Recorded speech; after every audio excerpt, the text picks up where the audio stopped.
Now we actually want to review when you would choose BGP over static routing, over OSPF or EIGRP or any other protocol that's out there. What would make you uniquely choose BGP as your protocol of choice?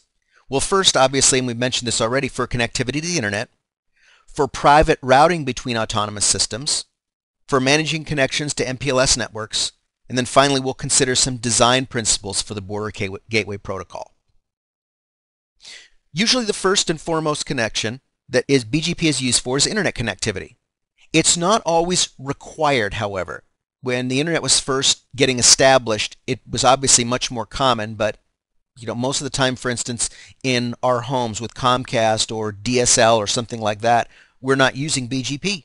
So it's not always required for internet connectivity. For instance, if a business entity has a single connection to one internet service provider, which is single-homed, there's no need for dealing with BGP at all, because there's only one point of input and one point of output for that particular business entity.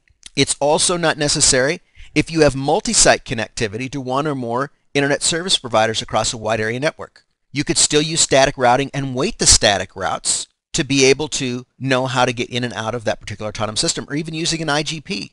It's simple. You don't need BGP for that either. The other situation in which you wouldn't need BGP is if you already have publicly routable IP addresses that have been allocated to you by a single internet service provider. If you are operating using their internet-based globally routable IPs, you don't need BGP because they're doing all that work for you. Static default routing or redistribution into an IGP is often sufficient for the connectivity in these situations we're describing. And I can say that having assisted many customers both in my ISP days and in my AT&T days in setting up internet connectivity.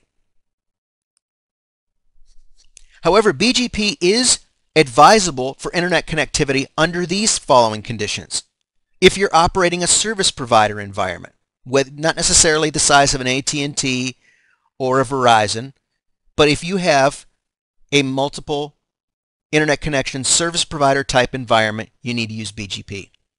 Another situation is you have what's called a portable group or portable block of IP addresses, which you have obtained from an internet routing registry. For instance, ARIN, or the American Registry of Internet Numbers, has allocated to your organization a block of static IPs that belong to you, that you have essentially leased. In that case, you need BGP because you essentially own those IP addresses and have to announce them up to the internet. It's also going to be necessary for you to have BGP if you're connecting to multiple ISPs, other than the way that we just described before where you're doing some kind of static routing. But you may just want to receive a static route from the internet service provider using BGP.